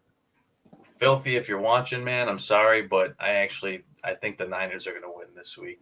Oh, The Eagles, they've ground out some tough wins, but the Niners look really good. And I've seen some inconsistency in Philly the past couple weeks. So, San Francisco, he's there. He said he's unsubbing. Chase Young, an immediate impact. If you look at the sack total since he signed there, obnoxious, man. Obnoxious front pass rush and shootout game. I think it'll be a shootout game. Curtis Samuel's not trash, but he plays for a trash team. You know, like Curtis Samuel is a good player, but he's one of 5. He's a 2017 rookie. He's not creating any FOMO, Chaswick. So Chaswick Jeffries von Brunswick III. Good Lord, that's a mouthful. Look, this guy is not creating any type of hype because he is not a young electric rookie. You know, he's good, but he's not that, and he's not on a team that's creating any hype. Right. If he wasn't hurt for part of the year, if he was on the Cowboys, Andy, instead of the Commanders, it would make a really big difference for his values. But that just goes to show you how market size plays a huge role. Mr. Man catching up with the chat here. He said, should you hold or sell George Pickens? Well, I think you got to hold him, man. Playoffs are coming up. Yeah, 1 week with the new OC, and playoffs are coming up. Yeah, I'm sticking to what I said a few weeks ago. This is a good opportunity with the positive week they had last week to maximize your value and maybe move on to something else. You know, move into a Burrow or another card that'll have a much greater value next year. Chaswick, I'm seeing this. He's got thousands of rookies from 2017. I don't know what to do. It sounds like if you got thousands, sounds like you got a lot of base cards, brother. And so you're just going to have to sell them things based on what the comps are, or you're going to have to put them in a lot or go set up a table at a local card show and sell them things in a dollar bin. Unless some of they're those all local like card shows. You have like the biggest Mahomes collection in the world, or Trubisky. Yeah. It sounds like you got a lot of base cards. I mean, I would prioritize those. If you want, go check out our premium membership and hop into Discord, man. Hop into Discord, and you can start posting cards in there. Start talking to us in there, and we can help you out with what to do with the specific cards, because you can post pictures and we can talk about the players and the cards. You kind of have to take it on a case by case basis. But if you got a ton of base cards, I mean, chances are, if you want to get rid of a lot of them, just set up a dollar bin, garage sale, card show. Go take them to a card shop, liquidate them, put them on Facebook Marketplace, something like that. eBay. You could try eBay, but you could build up your feedback on eBay, Steve, with like a bunch of base rated rookies, and you sell them at like $5 with a 63-cent plain white envelope shipping, eBay standard envelope, and work up your feedback rankings and just move cards. Yeah, it depends on what you got. If you got thousands of, lower end stuff, you can start it at 99 cents and list it and just take what the market gives you. Or if you got some stuff you're not sure on the value, post it up and we'll try to help you get it listed. Leo, what's up, man? Leo C. Yeah, I don't think Curtis Samuel's trash. I just think the Commanders are just a lost season, man. They're spreading the ball around a ton. Curtis Samuel's had some big games. It's just not going to ever be enough right now to create hype for, some Curtis. Like I have Curtis Samuel optic autograph rookie cards that you could buy for like $5-10 right now. 2017. So Yeah, if they were 10-1 or undefeated or something like that, it'd be a different story. Or if he was a rookie, if he was a rookie, or if he was on a the rookie, Chiefs, or if he was on the Cowboys, yeah, plays a big deal. Yeah, exactly. Yeah. All right, so I went Brandon Ayuk touchdown at Philly. I feel like this Philly 49ers game should get pretty spicy here on Sunday afternoon. I actually think the Eagles win this one. I just hope they don't hurt Brock Purdy again. I hope Hassan Reddick doesn't rip his arm off again. So this stays interesting, and I think the Eagles win it. But I think I want to go back to attacking the ground game for the Eagles, whether it's maybe a line for. I feel like we're just like I'm attacking like a touchdown prop on this one. The Swifty McVay. Yeah, I mean, Swift's come to form, and they're not running them into the ground, which is good news because they're going to need him as the playoff push begins. And he's looking to build an extra spicy sheet here. I'm going higher on the Jalen Hurts rushing yards as well. Ooh, I don't know if I like that one. 43.5.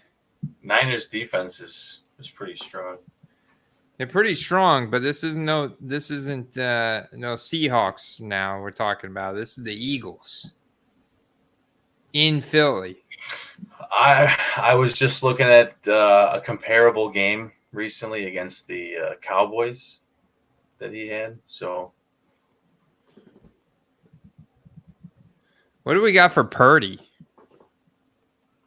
What do we got for Purdy? Purdy pick? A Purdy pick.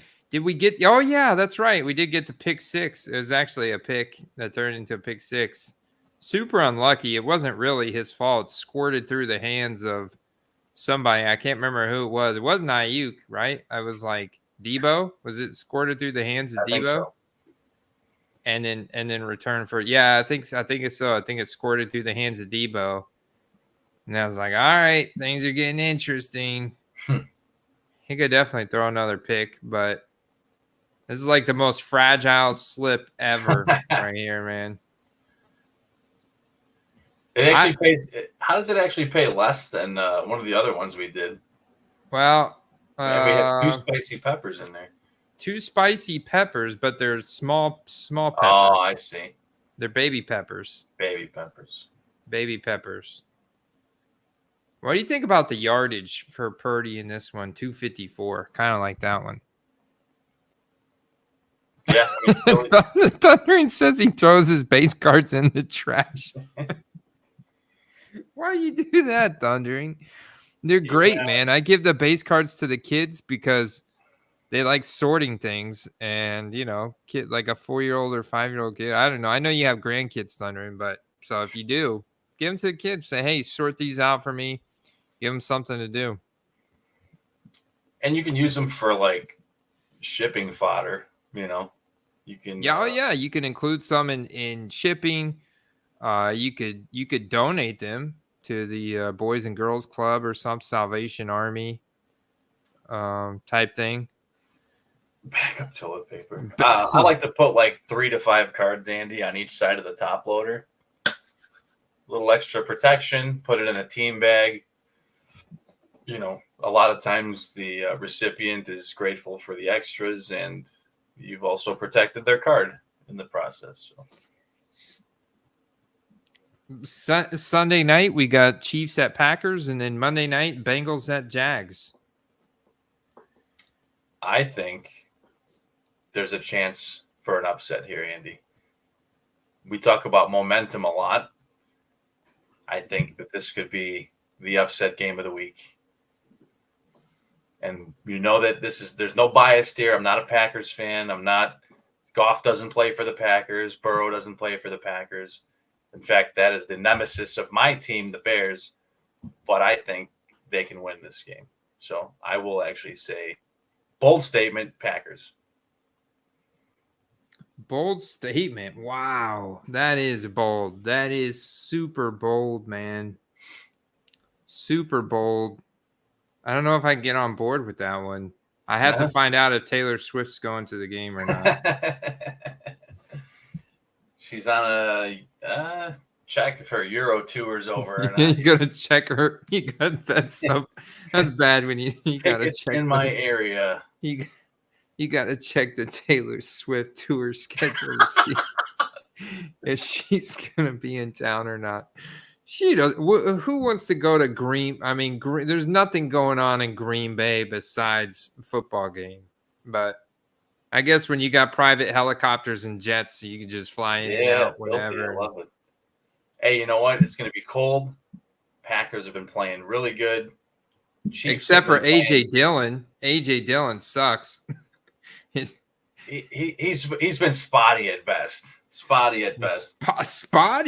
Spotty. I think that's a very generous term. You know, when he's not running into his own lineman from behind, he's had a couple good runs. You know? And that's nobody's fault but AJ Dillon. Like, what are you going to get out of? You're not getting any Dillon deals running into your own lineman. This is what's the status of? Look at this. Look at all this green. Look at all these metrics. He used to be so cool. You know, I don't even want him on the show anymore. No, I'm just kidding, AJ. You're a cool guy, man. I'd love to have you on the show. Oh, so Patrick Taylor could start the game, it looks like. But is that even bad? Look at this. How do you get a worse EPA than negative 10.6, number 106? I mean, good Lord. I'm looking at his stat line for the past few weeks. It's atrocious. The breakaway run weight is 1.7, number 47th. 14 for 29, 14 for 43. The only bright spot is his receiving, which is okay at best. I don't see any bright spots. I guess he's ranked 20th in receiving yards. Yeah. Yeah, no. Not I mean, not very good. You know, they're obviously a much better team when Aaron Jones is healthy, but I mean, I don't even know who the heck this Patrick Taylor guy is, but I'm not changing my answer. I'm not changing my answer. Oh, Filthy's going to put in a Packers money line with you. Spicy. Fired up. I doubled up this weekend, Andy. Bears on Monday. I might have to roll with you guys then there on you. I find it wild, but hey, it could happen. It could happen. I mean, we're in the Green Bay cold now, so let's see Jordan Love zip those spirals to Christian Watson and Jaden Reed. That defense has crippled some pretty good offenses lately, and Chiefs are not that dynamic right now. You know, they're kind of funneling through 1.5 guys when Kelsey's not doing. Rashee Rice is sometimes doing. So AJ Dillon anytime. Oof. Now that's got to be a massive one, dude. What's that pay, like 10x? Yeah, you got to pay like 10x. Give me 20 to 1 on that. Give me 20 to 1 on that. And then the final game, Steve, Bengals at the Jaguars. Jags. Yeah, I don't see how you could take Bengals against just about anybody for the rest of the year. They're probably going to still get at least a win before the season's up. I don't know. I haven't looked that far ahead, but it won't be this week. Bengals run defense ranks 30th and 31st in yards allowed per carry. Jags, Travis Etienne. How about Tank Bigsby getting relegated to third string running back? Oh, Dearness Johnson is number 2. Yeah, and he's actually looked pretty good. A baller. We know that he's actually looked pretty good in limited opportunities. And he's actually a guy that's been slowly being added to people's teams because, quite frankly, if Etienne goes down, that guy has a major role. Yeah, no, actually, that's a good play, man. That's a card play right there. He's got nothing but rookie ticket autos. That's it. So, And they've definitely fallen back down to reality now. So if you can get them in the single-digit dollar range, might be a good pickup. All right, guys, that's gonna wrap it up for us tonight. I appreciate everybody who came out to hang out with us, and the chat has been lit tonight. You guys are awesome. I think all you guys are subscribed. I don't know anybody that's still tuned in that's not subscribed, but if not, go ahead and hit that subscribe button, that bell notification icon, and we'll be back. I'll be back Friday with the mail day this week. Now that I'm getting back into a groove here at the home office, so I'll be tuning in, Andy. You know those are my favorite. Okay. All All right, y'all. Best of luck in your matchups. You got just a little time left to secure your playoff spot. So best of luck. Yes, sir. Good luck out there, y'all. Peace.